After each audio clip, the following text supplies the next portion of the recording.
Paper leak নয়, এবার হোক আমাদের ছাত্রদের মেধার মূল্যায়ন, তাদের চাকরির সুযোগ, তাদের উচ্চ শিক্ষায় স্টাডি করার সুযোগ, এগুলো দেওয়ার ব্যবস্থা করা হোক। যে একটা সাধারণ নাগরিকের সাংবিধানিক অধিকার থেকে তাকে বঞ্চিত করছেন দেশের সরকার, দেশের শাসক, এটা কিন্তু ইতিহাস কখনো ক্ষমা করবে না। এই যে প্রক্রিয়া, এই প্রক্রিয়া কিন্তু দেশের মানুষ কখনো ক্ষমা করবে না।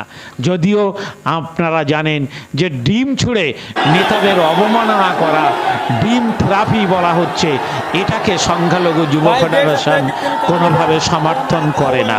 তবুও বলবো যে যারা আজকের ডিম খাচ্ছেন, মানে খাচ্ছেন না মাখছেন, তারা কিন্তু 3 মাস আগে বুঝতে পারেননি যে তাদের ডিম খেতে হবে। আজকের যারা লাড্ডু খাচ্ছেন তাদেরও বলবো, ভারতবর্ষের গণতন্ত্র এক মজবুত গণতন্ত্র। ভারতবর্ষের মানুষ কিন্তু গণতন্ত্র প্রিয় মানুষ। আজকের আপনারা হয়তো অন্যদেরকে ডিম মারছেন আর নিজেরা লাড্ডু খাচ্ছেন। জেনে রাখবেন, ভুলের পরিমাণ যদি পাহাড়ের সমান হয়ে যায়, তাহলে অতি উন্নয়নমুখী শাসকেরও কিন্তু ডিমের পরিবর্তে আরও অন্য কিছু খাওয়ার জন্য অপেক্ষা করতে হবে। তাই ভারতবর্ষ যতক্ষণ গণতান্ত্রিক দেশ আছে, আমার বলার ততক্ষণ গণতান্ত্রিক রাইট আছে, অধিকার আছে। কেন? আমি এই ভারতবর্ষের নাগরিক। আমার পূর্বপুরুষরা এই ভারতবর্ষের স্বৈরাচারী সাম্রাজ্যবাদী শক্তিকে বিতাড়িত করে স্বাধীন করেছেন।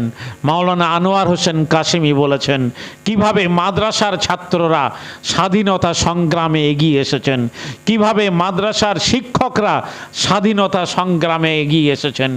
ব্রিটিশ সরকার কিন্তু মাদ্রাসার শিক্ষকদের বেতন দেননি, ব্রিটিশ সরকার মাদ্রাসার উন্নয়নে অনুদান দেননি। মাদ্রাসার শিক্ষক, মাদ্রাসার ছাত্ররা, মাদ্রাসার পরিচালক, তারা কিন্তু কারো অনুগ্রহের, অনুকম্পার কখনো মুখাপেক্ষী নয়।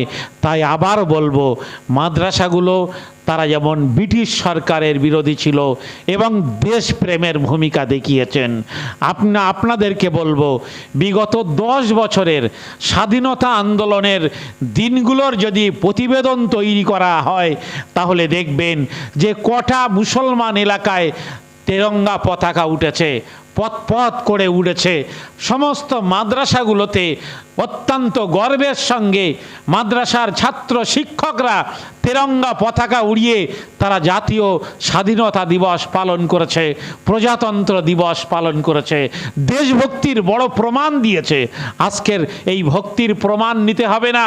যে সমস্ত নিরপেক্ষ ঐতিহাসিক আছেন তাদের কাছে জিজ্ঞাসা করুন যে স্বাধীনতার সময় থেকে শুরু করে আজ পর্যন্ত মুসলমানরা, মাদ্রাসার ছাত্ররা, ধর্মপ্রাণ মুসলমানরা কতটা দেশভক্তির প্রমাণ তারা দেখিয়ে এসেছেন।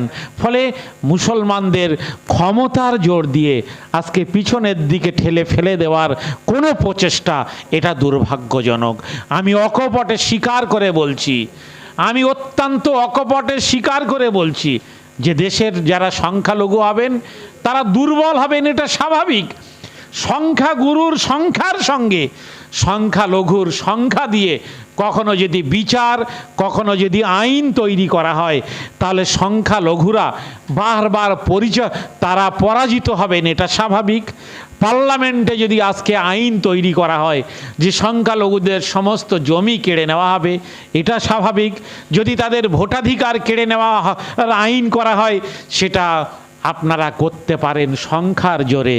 কিন্তু জেনে রাখবেন যে সংখ্যা দিয়ে সংখ্যালঘুর উপরে অত্যাচার করা, এটা যদি মানবিক হতো তাহলে পৃথিবীর কোনো দেশে সংখ্যালঘু থাকতো না। পৃথিবীর প্রত্যেকটি দেশে যেমন সংখ্যাগুরু হিসাবে একটি সম্প্রদায় আছেন, সংখ্যালঘু হিসাবেও একাধিক ধর্মীয় সম্প্রদায়ের মানুষ সেখানে বসবাস করছেন। এটা থাকবেন। এবং সেই সংখ্যালঘুদের ধর্মীয় স্বাধীনতা সেই দেশের সংবিধান স্বীকৃতি দিয়েছেন।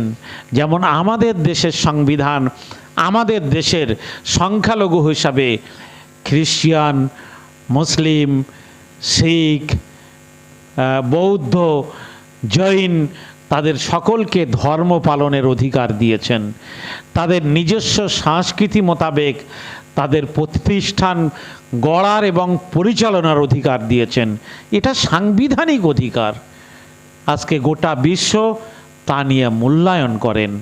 যখন দেখি রাষ্ট্রসংঘে প্রতিবেদন আসছে ভারতবর্ষের সংখ্যালঘুরা অত্যাচারিত হচ্ছে, যখন রাষ্ট্রসংঘের প্রতিবেদনে বলা হয় যে ভারতবর্ষের সংখ্যালঘুদের ধর্মীয় স্থানগুলোর উপরে বুলডোজার চলছে, তখন ভারতের সাধারণ নাগরিক হিসাবে আমাদের মাথা নিচু হয়ে যায় যে আজকে এই সভ্য সমাজে এসে ধর্মীয় সংকীর্ণতার মধ্যে থেকে আমাদের দেশের সহনাগরিক তারা দরিদ্র এবং কম সংখ্যক সংখ্যালঘুদের প্রোটেকশন দেওয়ার পরিবর্তে সেখানে তারা বড় হিম্মতের পরিচয় দিচ্ছেন।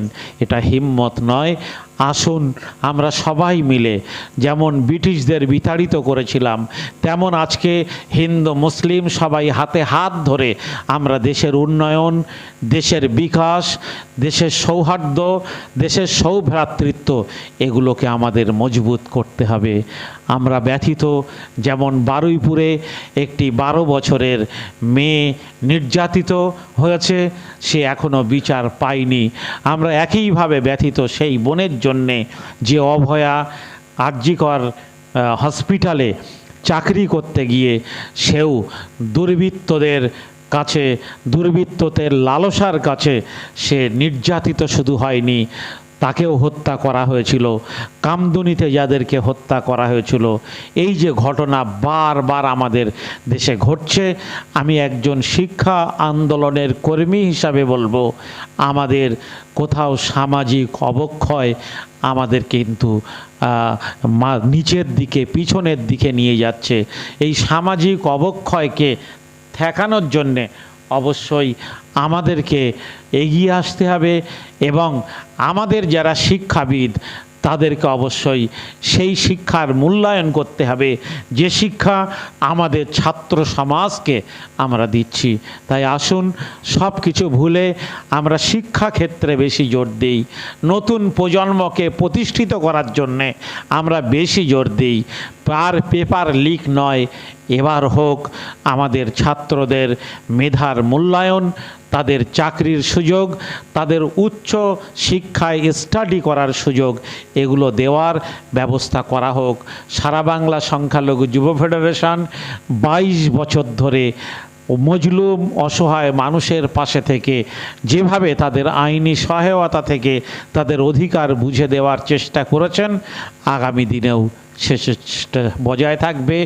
আজকের এই 23তম প্রতিষ্ঠা দিবসের শুভ সন্ধিক্ষণে আপনারা সবাই এসেছেন, সেজন্য আরও একবার ধন্যবাদ এবং শুকরিয়া জ্ঞাপন করে আমি আমার বক্তব্য শেষ করছি। আসসালামু আলাইকুম, আল্লাহ হাফেজ।